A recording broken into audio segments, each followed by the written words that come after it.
A few days ago, I uploaded my beginner's guide for Enlisted. However, during the course of my guide, I'm sure a lot of you are going to be overwhelmed by the number of squads and their abilities.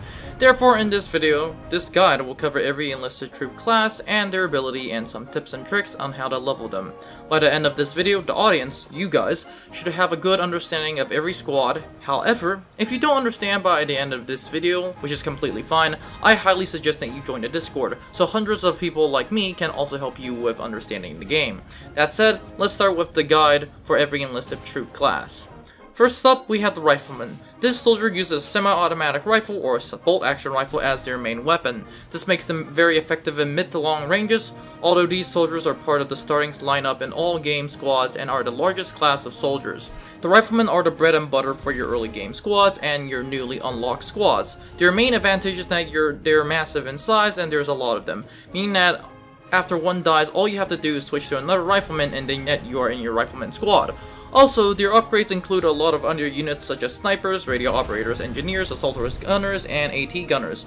That said, this is where the negatives start showing up. The Rifleman squad is very basic. In other words, it's a jack of all trades, focusing on quantity, and although it has a different lot of unit types, you're not going to be getting a lot of different troops. Also, a Rifleman squad isn't good for assaulting targets or taking points. Sure, it's good for long-range engagements and even sometimes pushing on points, but there is severely lack compared to squads like assaulters, gunners, and sometimes even engineers. Therefore, I suggest the Rifleman as a support unit, meaning I do not use the Rifleman squad, but I will use the Rifleman, especially in the early game, because I literally have no choice. My suggestion is to unlock everything in the personal upgrade tree and then swap out for other squads such as the radio operator, assaulter, or gunners.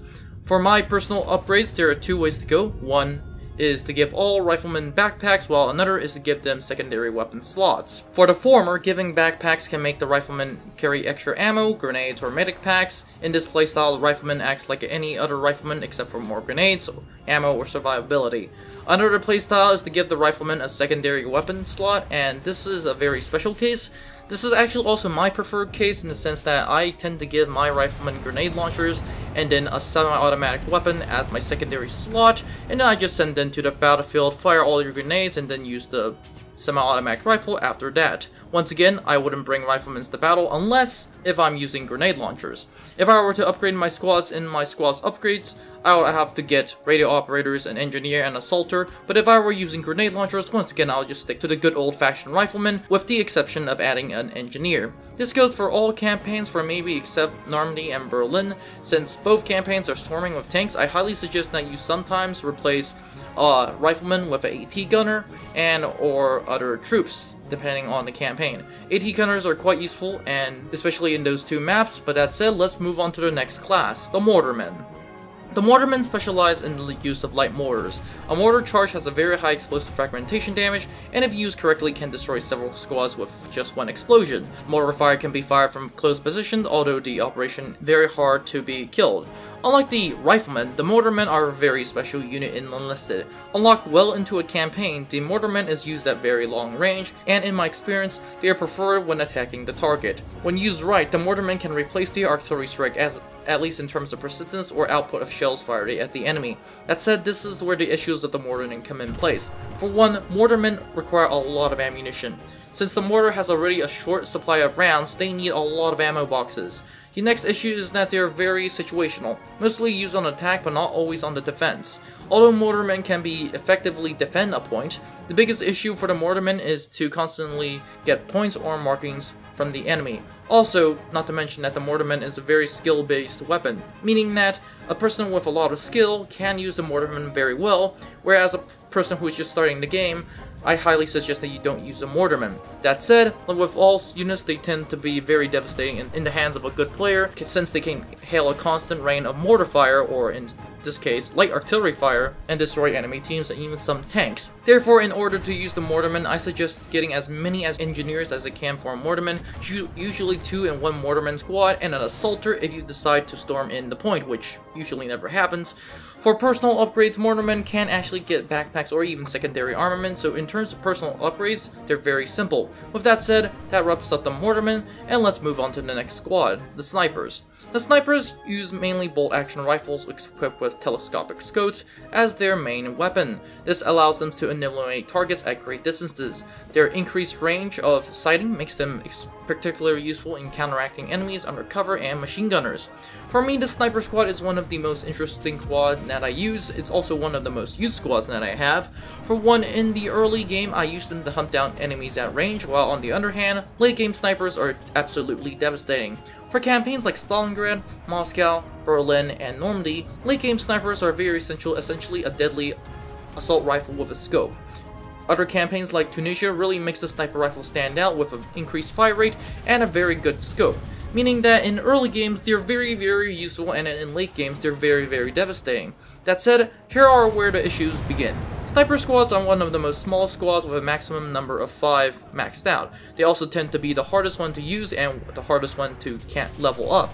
And they tend to be very situational. However, having to keep the range from their targets, at least in the early game, since their bolt action rifles and scopes making close distance engagements a very big pain. That said, for all snipers, I highly suggest that you get large backpacks since you really do need the ammunition.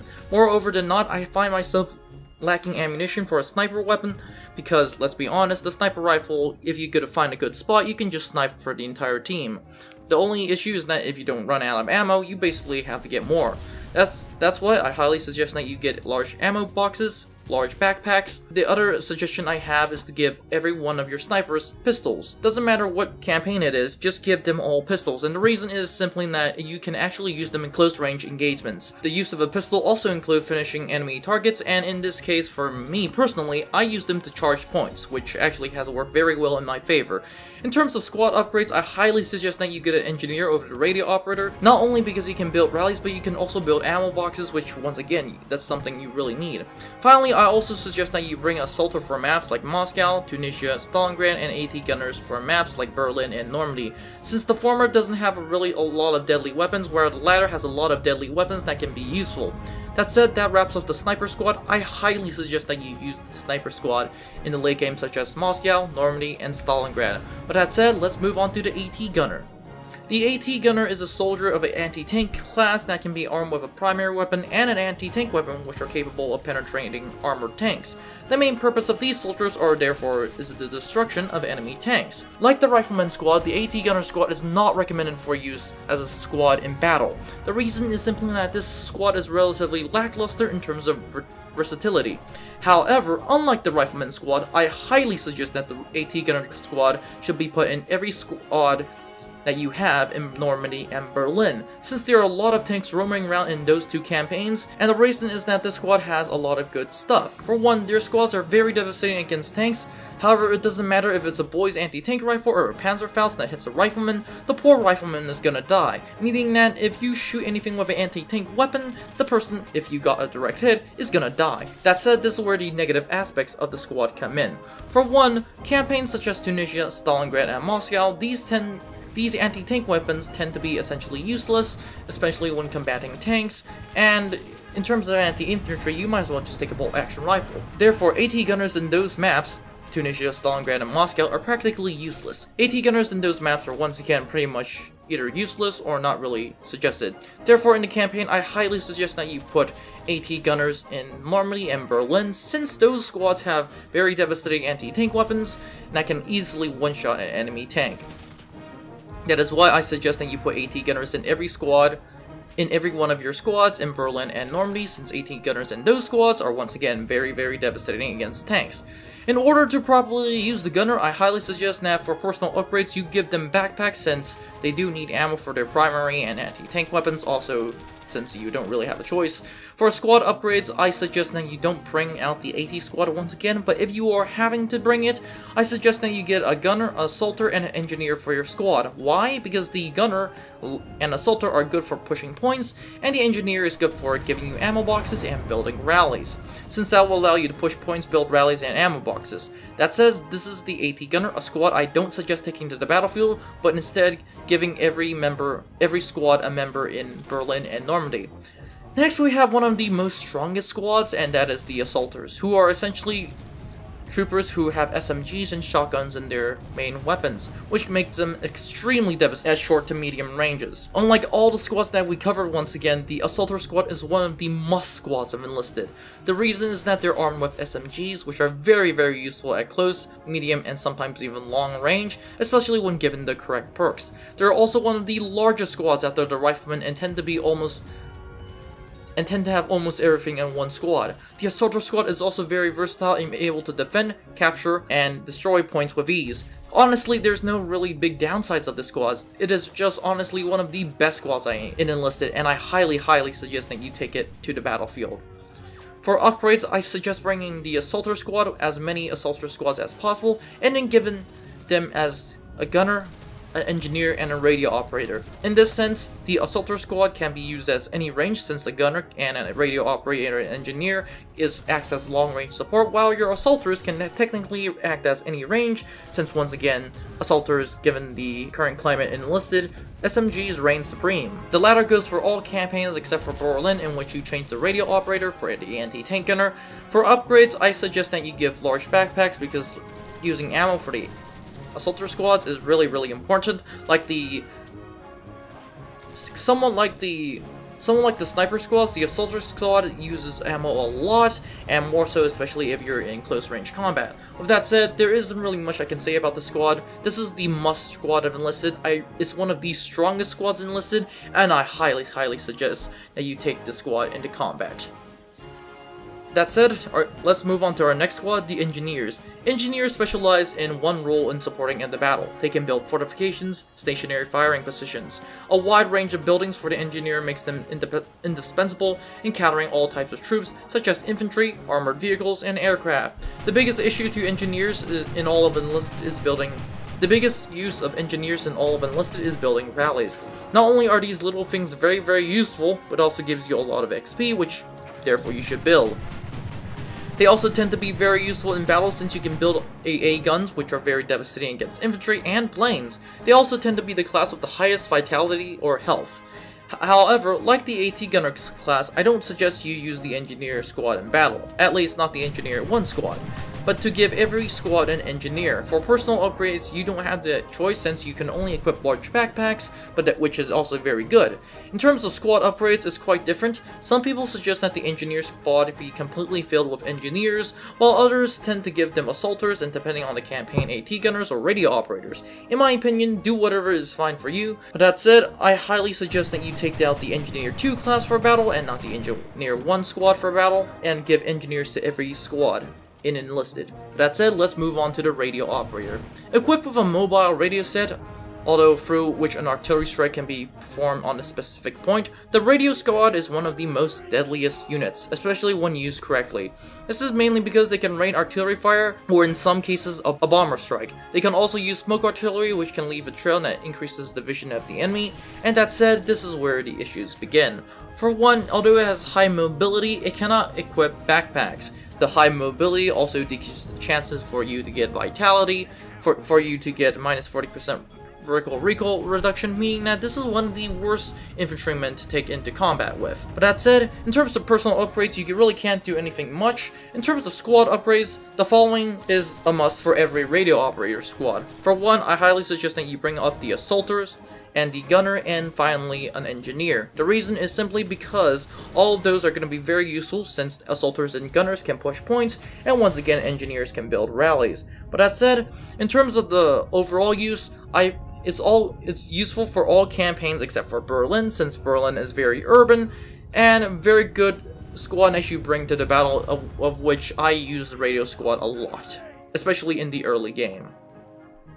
Next, we have the Gunner. Equipped with a light machine gun, the Gunner is a machine gunner which can easily mow down dozens of enemy and has a high damage per shot. It has very high damage per shot, a good rate of fire, and has a lot of ammunition, and thus, because it has all those attributes above, it is very versatile at every range. You can push points, you can defend points, as a matter of fact, you can even snipe depending on what rifle you have. However, that is where the issues begin once again, and this time it's very slow compared to other classes. The movement is actually quite slow. The recoil is an issue, especially in Stalingrad, of which do not use this squad in Stalingrad. The reason is that the recoil is such an issue that besides propping the down, dropping the thing down, like literally bracing the thing 100% of the time, you're not really gonna get kills. Therefore, I do not suggest that you bring a gunner class to Stalingrad, but I suggest that you bring a gunner class to every campaign, besides Stalingrad, of course. Personal upgrades, you get large backpacks because you really need the large backpacks, and the reason is simply because your gunners are going to chew through ammunition faster, especially if you're using weapons like the MG42, the MG34, and or other American machine guns. Squad upgrades, engineer radios, and even engineers and radios for every campaign except for Berlin, for where you get the engineers. So in Berlin, you essentially get 2 engineers, while for every other campaign, you get engineers and a radio operator. An AT gunner or sniper, depending on the campaign. For Berlin, I highly suggest that you get an AT gunner, and same for Moscow, and same for Normandy. But for every other campaign, you can either bring a rifleman or straight outright bring a sniper. Also, it tends to be that the machine gunner squad also gives you a few extra riflemen, so you can also put them in. In terms of my verdict, I highly suggest that you use the gunner squad. It is very good. You can push, hold, do anything with the sniper squad. It's one of the best squads to use, the gunner squad, except for Stalingrad, of course. But that said, the gunner squad is one of the best squads in Enlisted. Next, we have the flamethrower squad. This is a squad that can burn the entire enemy team, choke them to death, and literally just go around eating people. The main interesting part of the flamethrower is that it can burn. Fire sticks to the ground and is good for actually burning choke points, which the enemy must enter. A good flamethrower knows where to burn entire enemy teams and knows where to do stuff. Also does fire damage, which means that your enemies are going to burn to death even if they're not in sight, and it actually can do damage to tanks, albeit is mainly destroying the components of the tank, and most importantly, even the little gaps can be very devastating for the flamethrower, since that little gaps can just have flamethrowers gushing through like nothing happened. That said, that is where all the issues come in. For one, like the machine gunner, the flamethrower is very heavy. It burns at a very large target, and needs to flank. In the sense that if you're trying to use a flamethrower on the front lines, there's something wrong with you, in the sense that all a person has to do is that they shoot you. And yeah, since you're a very large target, the enemies are definitely going to shoot you. If I were a sniper, the first target I'll hunt for is the flamethrower, because they're very devastating at close range. That said, they need to flank. Literally, they need to flank. You cannot go front on against the enemy flamethrower, or you can't go on against that front on an enemy team, at least not when you start to fire first. You essentially need to flank around, since that a bullet is faster than a flamethrower. Hence, if you want to burn an entire enemy team, you have to fire first, which sometimes even that doesn't work. So I suggest that you flank. Do not assault an enemy position front on. Flank around, go through buildings, do whatever you need to get as few eyes on you. But that said, this also cannot be used at range, so yeah, this is the flamethrower. In terms of personal upgrades, you really don't have a choice, you just go down the tree. In terms of squad upgrades, I suggest that you get a flamethrower, 2 assaulters or 1 engineer, and sometimes that's 2 assaulters and 1 engineer can be changed with 1 assaulter, 1 engineer, and 1 radio operator, or sometimes some people even go for assaulters, 1 assaulter, 1 engineer, and 1 AT gunner. Honestly, it really depends on your choice, but in my opinion, depending on the map, which you should really be using this in Berlin, and as of other campaigns, I would highly suggest that you bring 2 assaulters, 1 engineer, especially for the Soviets. In terms of the verdict, I believe that you should sometimes bring the flamethrower. For one, the flamethrower is very devastating if you know how to use it correctly. I've seen very good players use the flamethrower, and it's very devastating. It really helps the team out, but it does require some skill, so therefore I suggest caution when using the flamethrower. Next we have the tanker. This is a crew who is driving a tank and engages enemy infantry and supports the battle.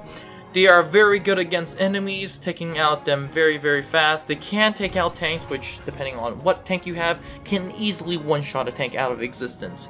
It cannot be damage to small arms, meaning that machine guns, anti-tank machine guns, pistols, riflemen, SMGs can't really do damage to tanks. But that said, it can outrange enemies by a lot. As a matter of fact, I've seen some players just gray zone camping, which is stay in the gray zone and just fire at the enemy team away. So yeah, that's a big issue in Enlisted itself. It can be dismounted and used as assaulters since they are equipped with SMGs. The crews can be equipped with the SMG, and once you dismount or get out from the tank, you can essentially use them as a assaulter class, which is very, very good. Also, the tank is one of the best units to rack up kills, and when I mean rack up kills, I mean rack up kills really, really fast, especially if you have a lot of people playing on your team. That said, this is where the issues come in. The first one is that it's sluggish. Most tanks are very, very slow since they are technically very slow, and it's relatively hard to see. For one, the commander's hatch isn't really telling, and once you do decide to pop open your hatch, depending on the tank that you have, you are going to get shot very quickly, so be expected to use your commander's hatch, which does mean that from where you're looking, there might be a person who throws an explosives pack, TNT charge, or in some cases planes, and other tanks will try to destroy you, which is actually very, very common. But that said, in terms of personal upgrades, I suggest that you get large backpacks, give SMGs not used by the assaulters, and when you do that, take away the pistols since you don't really need the pistols. After that, give them toolkits since they will be needing to repair the tank more often than not. And yeah, that's all it for personal upgrades. In terms of squad upgrades, you don't really have a choice, so good luck. And in terms of my verdict, take it. The tanker is very, very good. I highly suggest that you use it in battle, and yeah, that's it. That's it for the tanker. Now let's move on to the pilot. And there's two types of pilots. One is the fighter and the bomber, and both take skill, but both are worth it. They are fast, and their bombs can essentially kill anything if you can hit an enemy directly on target. They can also airborne drop behind enemy lines since they are equipped with SMGs, and they can act as paratroopers essentially, and they can provide air support and air cover to your team. That said, this is where the issues come in, and that is that they don't do a constant amount of damage. Unlike a tank, the planes don't do a constant amount of damage. If you're talking about in terms of bombs, you have to bomb the target, go back to refuel, and then bomb again. And yeah, so that's gonna be an issue. And not to mention that flying a plane is actually quite hard, especially for a beginner, so that is also another factor for a pilot. In terms of personal upgrades, they have large backpacks is what you should give them. Give SMGs not used by the assaulters, and then take away the pistols since they don't really need the pistols if you already give them SMGs. Treat them as paratroopers since you really would be needing essentially, so basically give them grenades, stuff like that. Essentially treat them as elite troops when they land. Squad upgrades, you don't really have a choice, but in my opinion, try to get the rear gunner on your bombers and or planes if you can as quick as possible. And in terms of my verdict, yes, get it depending on some maps such as Tunisia, in which you'd rather just take out a plane instead of a tank. But that said, this is the pilot for you, a very interesting squad that you should deploy. Next we have the Motorcyclist squads, and this is for Tunisia only. These guys are very, very fast. They are armed with a motorcycle which has a machine gun, and depending on your faction, that is either a MG34, a 50 caliber, or a Bren. Also, its squad members have a lot of firepower considering the fact that you can give them assault weapons, so that's pretty good. Also has a wide range of squad members that you can choose from, essentially assaulters, radio operators, engineers, machine gunners. They can all be put onto a motorcycle, which makes them a very fast mobile transport and or rally builder, so that's really up to you. And that is where the issues come in, and the first one is that it's lightly armored, and it can be easily sniped. And when I'm talking about easily sniped, I mean sniped by bots, that's a big issue. Very hard to use, and no, you don't charge in using the Motorcyclist squad. It's just not the way to go. In terms of personal upgrades, I highly suggest large backpacks because you need it. The ammo on the thing is really needed, especially if you're trying to capture points. And in terms of squad upgrades, I highly suggest that you either get an engineer or a motorcyclist and or two motorcyclists to act as assaulters. In terms of whether I should use this squad, I highly suggest that you do use this squad when you can, albeit you can also argue that you can take an extra assaulter squad. Now, a lot of people ask me, how do I use a motorcyclist squad? And that is quite easy. Use it as either a mobile gun emplacement, and when I mean that, I actually mean stay away from combat. Do not use it on the front lines. Use it as a mobile gun emplacement. Use your speed to pop up here and there and just move down entire squads from a range. And it can also use as transports to literally drive you to the point, unload, and just start capturing the point if the point is not defended. And then after that is that it can be a fast rally builder. This unit can build rallies really fast, especially since it's on a motorcycle, so you dismount, build a rally, and then move on to attack the point. But once again, like I said, don't use this for the front lines. It's not really meant for it. Even machine guns can just shred through a motorcycle and destroy the motorcycle itself. Finally, we have the medic squad, which is a Stalingrad only, and from what the looks of it, it's apparently also available for the Pacific, so good luck. In terms of its cons, it has extra large assaulter squads, 5 instead of 4, which can heal people. It also has more XP, and that's it. The issues that I have with the medic squad is that it can only equip medics, aka no engineers or any other troops, and does not have equipped large backpacks. But in terms of everything else, yeah, the medic squad is pretty solid, just I really want to have the backpacks. But that said, in terms of personal upgrades, you don't really have a choice. Same for squad upgrades, you also don't have a choice. Should you get it for Stalingrad and for the Pacific when it comes out? I would say yes. Use this as an assaulter squad. It's actually really good as an assaulter squad. You can heal people, but once again, the big issue is that you need to find ammo. So that's it. That's also it for the troop guide for Enlisted. This is also it for the troop guide, so don't forget to like, subscribe, and join the Discord. And if you have any other issues with the troop guide or you have other questions, feel free to contact me and other members through the Discord, and I'll see you in the next one. Now before you leave, I would like to thank you very much for watching this video. I would be honored if you could like and subscribe to the channel. Remember, more videos are coming out, so it is a good idea to click on that notification button. Anyways, have a great day, and I'll see you in the next one.